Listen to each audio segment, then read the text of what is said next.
You're here. I live here. Yeah. What are you doing?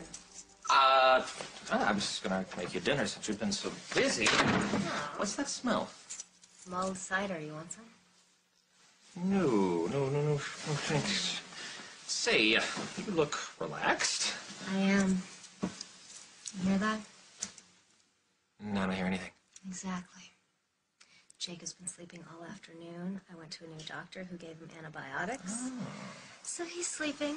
I got back from work, mulled some cider, and fixed the fridge. It's a full day. Mm-hmm. What did you do?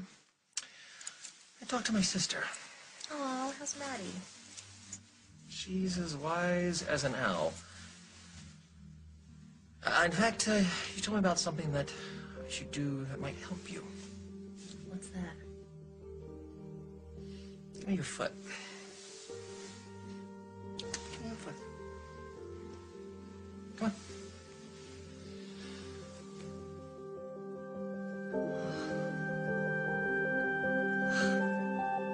Yeah, that's why I think you need someone a little more, a little less related.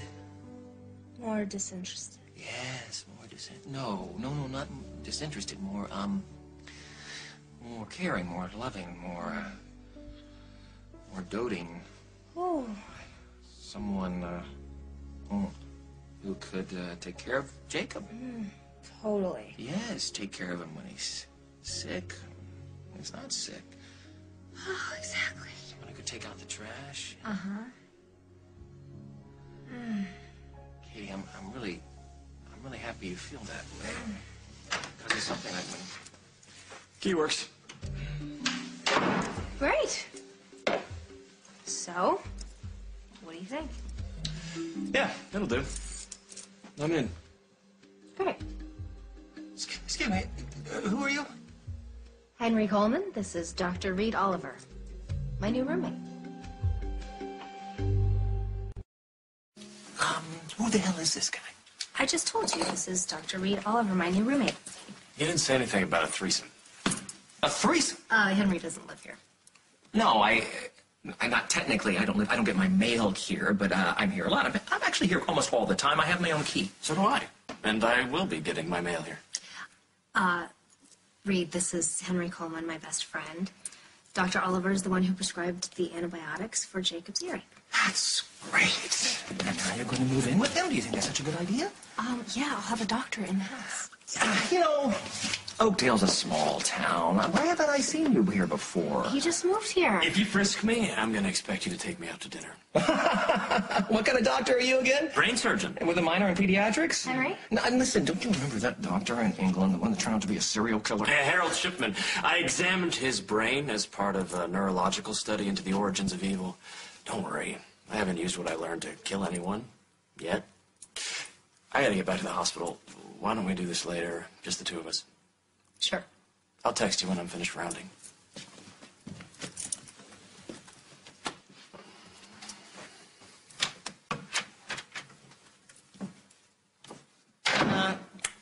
See, signed the lease yet? Not yet. That's great. That will save me the trouble of ripping it up. Is it just Reid you have a problem with, or the whole idea of me having a roommate in general? It's just Reid. Why? You don't know anything about him. I know that he's very impressed with himself. I know you're going to have to raise the ceiling to accommodate his head. See, you agree with me.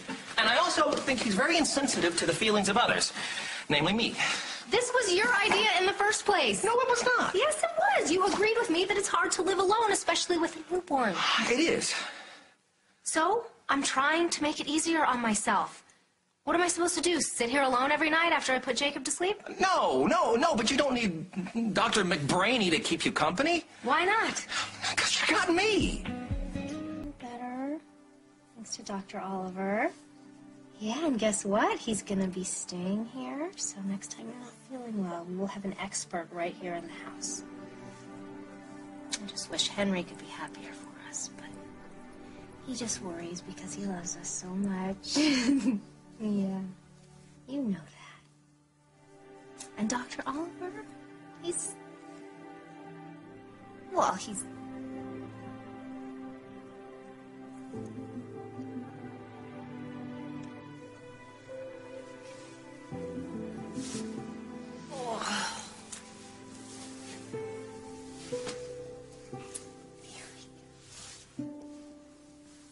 Dr.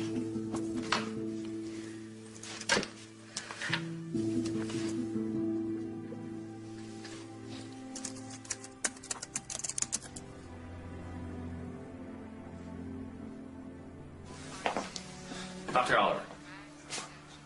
Wait a second. Hey, I know you've heard me.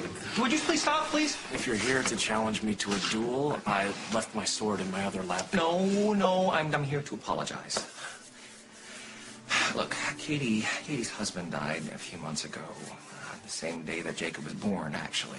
Ouch. Ouch, yeah, ouch. And anyway, she's a little lost right now, and she's spending a lot of time alone. And for Bubbles, that's the nickname I give to Katie, for Bubbles being alone is not such a good thing. So I'm glad that you are moving in with her. What do you mean lost? Well, how would you feel if the man that you love was shot and killed before he had a chance to see his kid?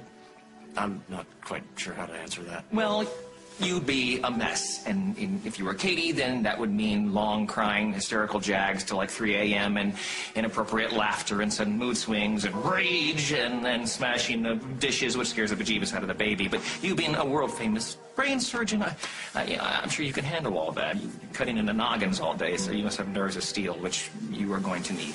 I sleep with earplugs. Great. Well, I tried that too. Good luck, Doc. I don't blame you for wanting to keep a beautiful woman like Bubbles all to yourself. Don't call her that. Truth is, I'm rather moody myself. Even world-famous brain surgeons have needs. And with a hottie like Katie on the other side of the Whoa, don't talk like that. No, don't talk. She's a mother. You will scar Jacob for life. Oh, babies are resilient. I learned that at Harvard. Don't worry, Uncle Henry. You can trust me. Why should I? You know? I don't know. Excuse me, I have some patients to see. Okay, I tried. I really tried. I gave the guy a chance. I did. But I don't trust him. I don't care if he did go to Harvard. I really don't. The guy is sleazy. He is sleazy, and you don't need sleaze right now. I will find you a roommate, Katie, all right? A female, preferably a nun. Could you be more over the top? What? Because I don't want you living with a serial killer? He's not a killer, Henry. He's actually quite the opposite. How do you know that? Because I searched him. And it turns out that Dr. Reid Oliver is one of the top neurosurgeons in the world. Yes, so? That doesn't make him a good roommate. We'll be fine. Besides, we probably won't even see each other that much between his patients and the show. I thought you said you wanted a roommate so you wouldn't feel so alone. I think just knowing he's around will help. Besides, if you get too crazy, he can give you a home lobotomy. You know, you better clean out the freezer because severed heads take up a lot of room.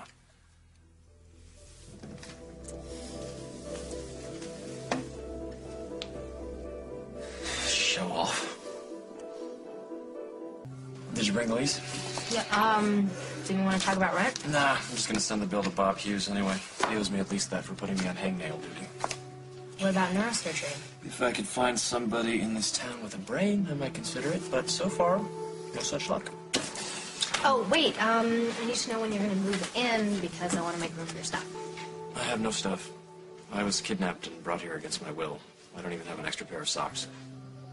Okay, I could take you shopping, you know. Yeah, just point me in the direction of the nearest discount department store. I'll buy 50 pairs of underwear, 50 shirts. If I'm not in Dallas by the time I run out, euthanize me. Do you have a washer or dryer? Okay, good. Well, if you could use biodegradable soap only, that'd be great. No, I'm not going to be doing your laundry for you. I can show you how the machine works when you're on your own. I don't have time to watch my shirts spin dry. Do you ever do anything but work? I went to Vegas once. Oh, did you have fun? It was a medical conference. If they have actual daylight in that city, I never saw it. For a guy who went to Harvard, you sure have a lot to learn. I guess it depends on the teacher.